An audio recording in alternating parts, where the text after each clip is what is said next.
Bismillahirrahmanirrahim. Memperbanyak istighfar, secara khusus masalah istighfar. Karena ada sebuah hadis Nabi SAW yang berbunyi, bisa saja rezeki seorang hamba tertahan, ya, ditahan oleh Allah, belum dikasih, ditahan dulu karena dosa yang dia lakukan. Karena dosa yang dia lakukan. Jadi dosa itu bisa menahan. Bisa saja kita mau coba masuk proyek gagal, coba istighfar kepada Allah SWT. Kan? Jadi memang ada dosa yang mengganjal, intinya begitu.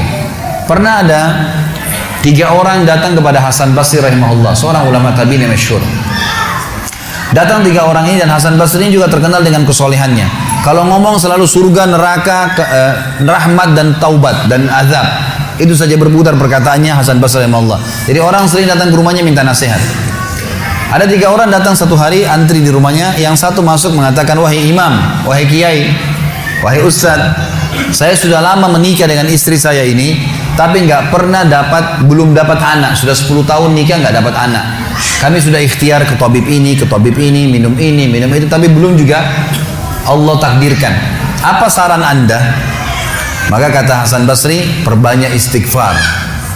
Perbanyak ya, bukan kerjakan istighfar, perbanyak. Terus lisanmu astagfirullah wa atubu ilaih, astagfirullah terus diucapin. Jangan berhenti. Gitu. Maka kemudian keluar orang tersebut. Masuk orang kedua mengatakan, wahai imam, saya sudah lama kena penyakit di perut saya, sakit terus. Kalau sakit saya sampai nggak bisa tahan, rasanya pengen mati saja kena sakitnya. Sudah coba berobat ke sana sini nggak sembuh-sembuh. Apa saran Anda? Kata Hasan Basri, perbanyak istighfar. Perbanyak istighfar. Amalin, pulang. Datang orang ketiga mengatakan, wahai imam, saya sudah lama bekerja banting tulang. Mayoritas waktu saya sehari kerja keras, tapi saya tidak pernah kaya seperti fulan. Ditunjuk orang kaya di kota itu, di kota Basra, di Irak. Apa saran Anda? Kata Hasan Basri, perbanyak istighfar. Pulanglah 3 orang ini.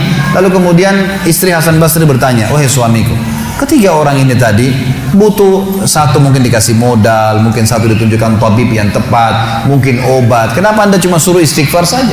Kenapa enggak istighfar diikutin dengan yang lainnya? Dikasih modal, dikasih obat. Kata Hasan Basri, wahai istriku, tidakkah kau dengar kalau mereka sudah ikhtiar dan sekarang tinggal mereka terbuntu, tertutup di sebuah pintu yang mereka tidak tahu bagaimana jalan keluarnya. Maka saya mengingat firman Allah dalam surah Nuh. Surah Nuh ini surah nomor 71 ya. Ayatnya ayat 10 sampai ayat 12. Nabi Nuh alaihissalam berkata kepada kaumnya tentang istighfar. Surah Nuh surah nomor 71 ayat 10 sampai ayat 12. A'udzu billahi minasyaitonir rajim. Faqultu astaghfiru rabbakum innahu kana ghaffara. Yursilis samaa 'alaikum midrara wa yumdidkum bi amwalin wa banin wa yaj'al lakum jannatin wa yaj'al lakum anhara. Kata Nabi, kata Allah Subhanahu wa taala, Nuh berkata kepada kaumnya, istighfarlah, minta taubatlah kepada Tuhan kalian, sesungguhnya Dia Maha menerima taubat hamba-hambanya. Manfaatnya Dia akan menurunkan untuk kalian dari langit midrara. Midrar kata para ulama tafsir bisa berarti hujan yang lebat, bisa berarti rezeki yang non-stop, terus dikasih sama Allah bertubi-tubi.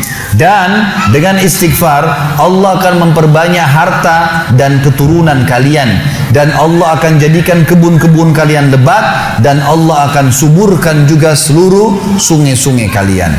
Jadi di sini manfaat daripada istighfar. Ada kisah yang lain teman-teman sekalian, kisah Imam Ahmad rahimahullah. Imam Ahmad rahimahullah dari 4 madhab tadi, Abu Hanifah, Malik, Syafi'i dan Ahmad. Ahmad bin Hanbal muridnya Imam Syafi'i. Madhab yang keempat. Imam Ahmad rahimahullah di akhir hidup beliau ulama besar hadis. Di akhir hidup beliau pernah terlintas di benaknya untuk mendatangi sebuah kota di Irak. Kenapa ke sana nggak tahu. Pokoknya pengen ke sana gitu. Imam Ahmad pergi ke sana. Tiba di kota itu, tapi saya tidak temukan dalam riwayat ini kota apa yang dimaksud. Tiba di kota itu, Imam Ahmad tiba azan maghrib. Lihat masjid, ada satu masjid, masuk masjid itu sholat berjamaah. Orang nggak tahu dia, karena zaman dulu orang tidak ada foto, tidak tahu lihat bagaimana wajah siapa orang ini, nggak kenal. Habis sholat maghrib, Imam Ahmad duduk sedikit baca Al-Quran. Azan Isya dia ikut sholat. Selesai Isya, Imam Ahmad pergi ke pojok masjid, mau geletak tidur. Marbot masjidnya datang, dekatin. Wahai syekh. Syekh ini dalam bahasa Arab 3 artinya. Bisa satu dari 3. Bisa orang tua, syekh. Bisa orang alim, bisa orang kaya. Gitu kan? Jadi tidak selamanya kalau antum dipanggil di Saudi syekh dianggap orang alim gitu. Bisa saja orang tua gitu kan.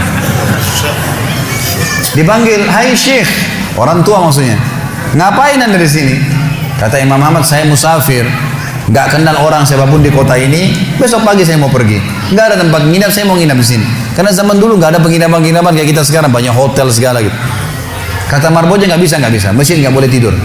Kata Imam Ahmad, saya didorong-dorong keluar dari masjid. Orang ini nggak tahu kalau ini Imam Ahmad, kalau tahu mungkin diundang ke rumahnya. Tapi ini marbot, masya Allah, istiqamah nih gitu. Keluar dari masjid, ditutup pintu masjid sama dia. Imam Ahmad lihat orang yang sudah pergi, Imam Ahmad lihat ada teras masjid, tidur di teras masjid. Balik lagi marbotnya. Wahai syekh, ngapain sini? Musafir, mau tidur, nggak ada tempat nginap. Nggak bisa syekh. Teras pun nggak boleh, peraturan. Ini saya bilang tadi istiqomah luar biasa nih. Imam Ahmad bilang, saya didorong-dorong ke jalanan. Dorong ke jalanan. Waktu saya lagi didorong ke jalanan, ternyata masjid bersebelahan dengan kios penjual roti. Ada satu orang penjual roti di sebelah masjid. Lalu dia mengatakan, syekh, dipanggil Imam Ahmad, silakan ke tempat saya. Imam Ahmad pun datang. Dia bilang, saya punya rumah tidak jauh dari sini, ini kios saya, ada ruangan tempat tidur saya. Silakan anda pakai nginap, besok anda mau pulang silakan. Kata Imam Ahmad menceritakan tentang keadaan dia dengan penjual roti ini. Dia bilang, ada satu perilaku penjual roti ini yang unik. Imam Ahmad tertarik dengan itu. Dia bilang, setiap kali orang ini pecahin telur, ngambil terigu, ngambil garam, itu sambil astagfirullah wa atubu ilaih, astagfirullah wa atubu ilaih. Terus lisannya nggak pernah berhenti nih, astagfirullah wa atubu ilaih, kecuali Imam Ahmad bilang, saya ajak ngomong atau dia bertanya pada saya. Kalau berhenti, istighfar lagi. Selalu begini. Kata Imam Ahmad, saya bertanya, sudah berapa lama kau amalkan nih? Orang itu bilang, sudah lama, dari saya masih bujang. Kebetulan orang ini sudah tua, seumur sama Imam Ahmad, sudah mendekati 60 tahun lebih gitu. Baik, dia bilang, sudah lama, dari saya masih bujang. Kata Imam Ahmad, ma samaratu istighfarik, apa manfaatnya istighfarmu? Apa yang kau dapatkan dengan istighfar yang sebanyak ini? Kata dia, tidak ada apapun yang saya minta kepada Allah kecuali diijabah. Apa saja saya minta Allah kasih, tinggal satu yang belum Allah kasih. Kata Imam Ahmad, apa itu? Dia bilang, saya minta dipertemukan sama Imam Ahmad. Loh ya, kisah nyata. Imam Ahmad mengatakan, Allahu Akbar, istighfarmu lah yang membuat saya datang ke kota ini, tidak tahu kenapa. Istighfarmu yang membuat marbot masjid mendorong-dorong saya keluar masjid. Istighfarmu yang mendatangkan saya ke tempat ini, tempat praktekmu, ke rumahmu. Karena saya adalah Ahmad bin Hanbal. Saya adalah Ahmad ibn Hanbal. Bagaimana istighfar teman-teman sekalian mendatangkan rezeki yang luar biasa. Permintaan apapun didatangkan. Seorang alim ulama biasa didatangin, ini malah didatangkan sama Allah ke tempat orang ini karena istighfarnya. Jadi memperbanyak istighfar manfaatnya sangat besar. Hadis Bukhari kata Nabi SAW, siapa yang mulazamah selalu istighfar, Allah akan jadikan jalan keluar dari masalahnya dan Allah akan berikan rezeki dari tempat tidak disangka-sangka.